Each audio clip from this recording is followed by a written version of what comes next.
Hello everyone, je me prends pour qui? On se retrouve aujourd'hui pour une vidéo très simple entre guillemets, c'est-à-dire qu'on va juste se maquiller et parler d'une marque en particulier qui est la marque NYX, parce que je me suis rendu compte que j'avais assez de produits NYX pour me faire un full face ou presque, et je vais aussi faire ça pour d'autres marques parce que je me suis rendu compte que pour les marques Kiko et Chanel aussi j'ai pas mal de produits et que je peux presque faire un full face dans chacune de ces marques. Mais aujourd'hui on va se focus sur NYX qui est une marque que de prime abord j'adore. Niveau rapport qualité-prix je trouve qu'elle est excellente. Après je pense que vous connaissez déjà la plupart des produits et vous savez que du coup je vais commencer par la base Honeydew Makeup. Comme je l'ai déjà dit maintes et maintes fois, j'ai l'impression que cette base ne fait pas grand chose. Pour tous les produits teint que je vais vous montrer,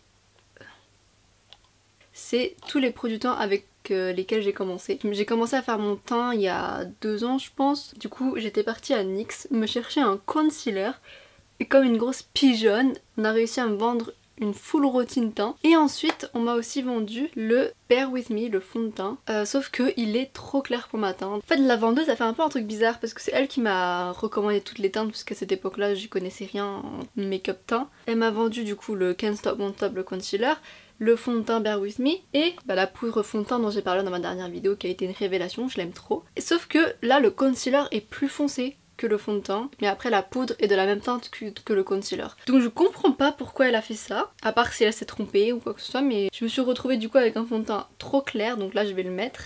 Vous allez voir à quel point je vais être blanche avec. Ça fait hyper longtemps que je l'ai pas mis en plus. Et malheureusement il est discontinué, alors que vraiment je le trouve pas mal du tout. Vous voyez à quel point c'est blanc. Dans moi qui ai l'habitude d'être orange, là ça fait longtemps que j'ai pas été aussi blanche. Il est pas vraiment couvrant, ils appellent ça un voile teinté donc c'est normal hein. Et je le trouve très beau parce qu'il assèche pas.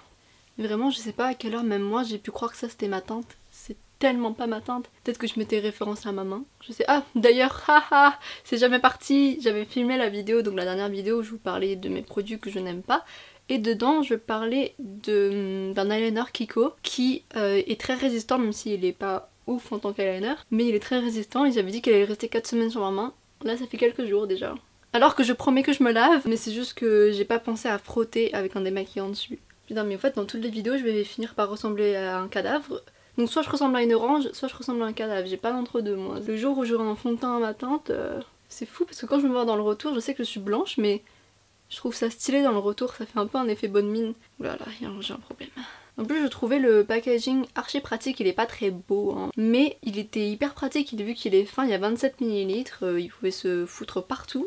Ensuite du coup je vais mettre le fameux concealer Can't Stop Won't Stop que vraiment je surkiffe. Là je l'ai dit plusieurs fois mais c'est vraiment la fin de la fin de la fin. Et en même temps dedans il y avait que 3 ml, ce que je trouve, enfin 3,5, ce que je trouve extrêmement peu. Surtout pour le prix parce qu'il coûte 8,50 je crois pour ce prix, enfin pour cette quantité là. Et je trouve ça cher. Je fais que de référencer le Shape Tape mais ça revient au même prix que le Shape Tape. Donc bon après j'avoue que pour moi il est meilleur que Shape Tape mais bon. C'est juste que quand on connaît NYX on se dit qu'on va acheter un truc petit prix moins cher que si on l'aurait acheté chez Sephora par exemple, ou Tarte ou même autre. Et là pourtant on se fait un peu entre grosses guillemets arnaquer parce que ça revient cher en soi quand on fait le rapport quantité-prix. Je continue à dire que c'est un super bon concealer parce qu'il est couvrant mais il n'assèche pas du tout le contour des yeux et je le trouve très beau. Et je sais pas si ça se voit vraiment mais la différence de teinte en fait entre le fond de teint et le concealer, c'est pas une grande différence parce qu'il y a qu'une teinte au-dessus pour le concealer,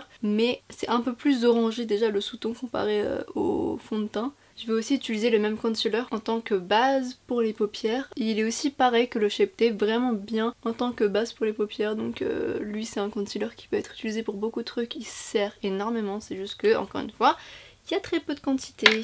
Pour ce qui est de la poudre, on va du coup passer à la Can't Stop Won't Stop, qui est en teinte medium olive, donc la même teinte que le concealer, que je vais appliquer au pinceau parce que je viens de laver mes houpettes et elles sont encore mouillées. Et je vais pas le mettre partout parce que j'aimerais bien garder le fait que mon dessous des yeux soit un peu illuminé. Déjà que le concealer est plus foncé que le fond de teint, je vais juste en mettre un peu en bas ici pour pas que je paraisse trop claire et pour vraiment on va dire foncer un petit peu la couleur du fond de teint. Et ça du coup cette routine teint là c'était celle que je faisais quand je venais de commencer à me maquiller le teint. Donc ça me rappelle mes débuts. Depuis j'en ai mis du fond de teint. Alors que je me souviens qu'à une époque j'arrêtais pas de dire que je voulais pas me lancer dans le fond de teint parce que je voulais pas dépendre de ça. Donc, je voulais pas tomber dans le côté make-up un peu toxique, c'est-à-dire quand tu sens que tu peux pas sortir sans et que tu te trouves tellement belle avec que genre quand t'en as pas, tu t'aimes plus quoi. Et je voulais pas tomber dans ça. Et en plus j'étais en mode le fond de teint c'est pas confortable au cours de la journée. Et vu que je suis quelqu'un qui fait souvent ça avec mes mains quand je me pose comme ça, et bah je me suis dit vas-y ça sert à rien. Sauf que un jour ça a eu raison de moi. À force de regarder v'là les vidéos YouTube, je me suis dit mais c'est quand même super stylé le fond de teint quand même. Enfin je trouvais ça hyper beau et hyper satisfaisant en fait. Moi quand je voyais quelqu'un mettre du fond de teint j'étais en mode waouh ça a l'air trop bien. Je me suis dit que c'était hyper satisfaisant à regarder, donc à faire ça sera encore mieux. Et je me suis lancée. Heureusement je suis jamais tombée vraiment dans ce truc toxique vu que j'ai eu la pleine conscience de me dire ok le fond de teint c'est super beau hein, mais tu peux sortir sans et t'es très belle sans aussi. Et du coup là il y a des jours où je sors carrément démaquillée et tout et je m'en fous. Donc ça va, je suis pas tombée dans un truc chelou. Et pour ce qui est de la confortabilité du fond de teint, vu que du coup j'ai découvert les fonds de teint sans transfert etc, ça me change la vie. C'est à dire qu'effectivement les teints comme ça par exemple ça va être plus chiant parce que je me dis ils sont pas sans transfert, ils sont pas forcément longue tenue, même s'ils tiennent quand même, ce fond de teint là il tient, mais c'est pas sans transfert etc, donc j'ai moins confiance et je vais éviter de trop me toucher le visage. Et des fois quand je veux me gratter c'est chiant j'avoue, ou quand je mets mes lunettes et qu'il y a la trace de lunettes ça casse les couilles, mais outre ça j'arrive à vivre avec le fond de teint sans souci, donc RAS. Et je suis bien contente d'avoir commencé parce que je trouve que faire son teint c'est encore une fois déjà hyper satisfaisant et je trouve que c'est relaxant de fou en fait de sentir qu'on peint notre visage entier. Sûrement parce que moi je suis passionnée de maquillage et que quand je vois des beaux contouring ou un teint pas forcément flawless parce que c'est pas le cas, enfin là je pense que je sais pas si vous voyez mais moi je vois encore un peu mes imperfections parce que le fond de teint il est pas hyper couvrant. Et ça je m'en fous mais c'est juste la question de un peu unifier tout ça, les couleurs etc. Enfin ça j'adore. Bref je vais fermer ma gueule et je vais passer au blush. Donc c'est pour ça que j'ai pas mis de poudre. Ah si j'en ai mis un peu ici, putain je suis conne. Et j'ai du coup le Sweet Cheeks de chez NYX, logiquement. Ce blush, très bon blush, j'adore le fait que la couleur soit vibrante et au début j'avais grave du mal à trouver un orange vraiment vibrant chez les autres marques. Il y avait que des oranges un peu trop ternes. Après ce que j'aime moins, même s'il se travaille super bien, qu'il est très beau comme vous pouvez le voir, hyper pigmenté tout ça. Quelque chose que j'aime pas trop avec ce blush, enfin, c'est moi qui l'ai choisi hein, mais c'est l'application comme ça en tube et en embout. J'aime pas trop, j'aurais préféré avoir un blush crème en fait. Mais bon ça c'est encore une fois des goûts différents et j'ai choisi quand même d'acheter celui-ci donc c'est pas le problème de NYX hein. Je me dis que c'est un peu moins pratique d'avoir un embout etc et c'est mieux de pouvoir tremper son pinceau directement dans un produit crème. Je trouve ça beaucoup plus facile à utiliser que ça. Ensuite je vais passer à l'highlighter sauf que je n'ai pas d'highlighter NYX. Du coup je vais utiliser le Jumbo Eye Pencil, donc c'est un crayon pour les yeux. Mais comme vous avez dû le voir dans ma vidéo où je vous présente des produits multifonctions, j'avais vu sur TikTok qu'on pouvait l'utiliser en highlighter. Donc c'est à dire que là on va utiliser le crayon directement sur la joue pour ensuite tapoter. Et du coup ça fait un highlighter qui est pas brillant. Vu que moi j'aime bien les highlighters hyper naturels ou en tout cas glossy, mais pas forcément les palettes, même si je m'y suis fait. D'ailleurs la palette Beauty Bay sur laquelle j'avais craché il y a un petit moment maintenant, qui est la Living My Best Light, qui est une palette avec des highlighters assez pailletés, voire plus pailletés qu'autre chose, et du coup je me suis dit que j'aimais pas trop. Sauf que au fur et à mesure du temps je me dis ça va, genre des fois il y a des occasions où c'est hyper beau de mettre ce genre d'highlighter et ils marquent vraiment bien donc ils sont beaux. Mais par exemple je préfère quand même les highlighters comme ça, qui font hyper subtils et où il n'y a pas de paillettes. Et du coup si jamais vous aussi vous aimez pas les highlighters avec trop de paillettes, et bah faites cette technique, elle marche super bien. Le crayon s'estompe vraiment et en plus bah, c'est subtil et joli. Ensuite je vais aussi m'en mettre un peu sur le bout du nez. Là normalement ça se voit encore plus l'effet illuminé. Et on voit pas du tout les traces de crayon et ça fait hyper naturel. Et pour ce qui est du bronzer, encore une fois sans surprise, ça sera le matte bronzer. Et je suis trop contente parce que regardez, j'ai réussi à le creuser. Enfin! Et une fois que c'est creusé ça part hyper rapidement. Et je suis trop contente. Maintenant j'adore l'utiliser quand je vois qu'il est creusé. Je pense que j'ai un problème mental mais c'est pas grave. Mais en tout cas c'est hyper satisfaisant de se dire qu'on finit des produits. Oh, mon pinceau il est encore un peu mouillé, putain c'est une horreur. Quand je vous disais que je faisais vraiment mes vidéos au feeling, bah ça se voit parce que du coup c'est que ce matin que je me suis rendu compte que mes pinceaux étaient tous sales. et qu'il était temps de les laver. Et du coup bah là c'est un peu tard quoi, vu que là tous mes pinceaux sont mouillés. Mais en tout cas dites-moi s'il y a que moi qui suis psychopathe jusqu'au point d'aller regarder des photos et vidéos des gens qui creusent bien leur palette, etc. Parce que moi ça m'obsède ce genre de truc. J'ai toujours rêvé de pouvoir le faire. Et là, enfin. C'est satisfaisant pour plusieurs raisons. Déjà je trouve que visuellement, c'est marrant. Parce qu'en fait on veut toujours voir ce qu'il y a en dessous. Je suis une psychopathe en fait. Mais en plus d'être satisfaisant visuellement, c'est aussi satisfaisant mentalement de se dire qu'on a acheté un produit qui nous a coûté de l'argent et qu'on l'a rentabilisé. Ensuite je vais passer aux yeux. Pour ça j'ai ma palette Ultimate Utopia, qui est une palette que j'adore parce que comme je l'avais déjà dit dans une dernière vidéo, elle est hyper spéciale. Je vais vous l'ouvrir.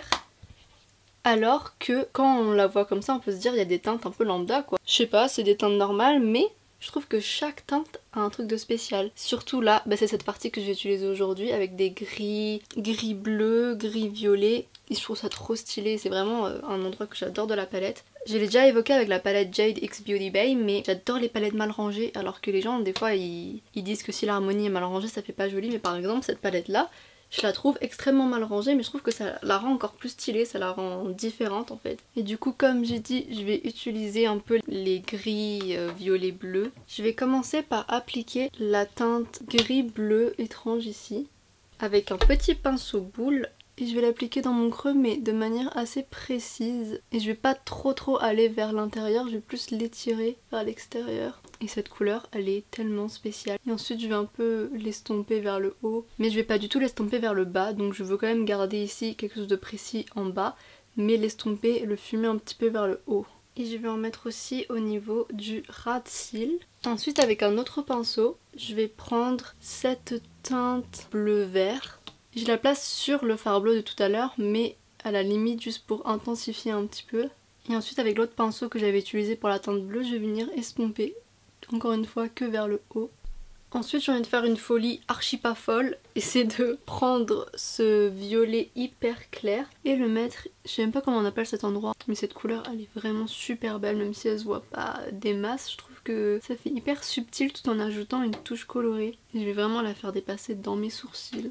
Et je vais aussi la descendre un peu plus ici. Ensuite avec un pinceau plat je vais prendre cette teinte là qui est hyper spéciale, donc ça se verra pas à la caméra, mais c'est un beige mais avec des petites paillettes dorées, mais les paillettes elles sont hyper subtiles et c'est pas des grosses paillettes chunky. Et je trouve ce fard tellement spécial et tellement beau. Si jamais par exemple vous voulez juste ajouter du beige, il va quand même avoir un petit côté scintillant trop mignon. Du coup là je le mets un peu en tant que cut crease, enfin pseudo cut crease même si c'est pas du concealer. Mais je vais juste l'utiliser pour déjà éclaircir ma paupière et en plus couper un petit peu cet endroit là pour que ce soit hyper précis en dessous de l'autre fard que j'avais posé tout à l'heure. J'espère vraiment que là à la caméra vous arriverez à voir, même si je pense pas, mais voir le côté scintillant parce que c'est vraiment trop beau. Et je vais vraiment aller là jusqu'au bout et continuer un peu la wing ici. On peut voir que mon regard est assez vide, donc pour les lancer un petit peu je vais utiliser un liner. Et évidemment c'est le Epic Ink, évidemment de chez NYX, qui est le meilleur liner que j'ai jamais utilisé. Avant j'utilisais beaucoup le Suva Beauty en peau, et les liners Suva Beauty ce sont des liners qui s'activent à l'eau, sauf que du coup je pouvais pas le mettre quand il pleuvait et en plus c'était pas très pratique je trouve d'utiliser un pinceau, et alors que là le feutre il est hyper pratique.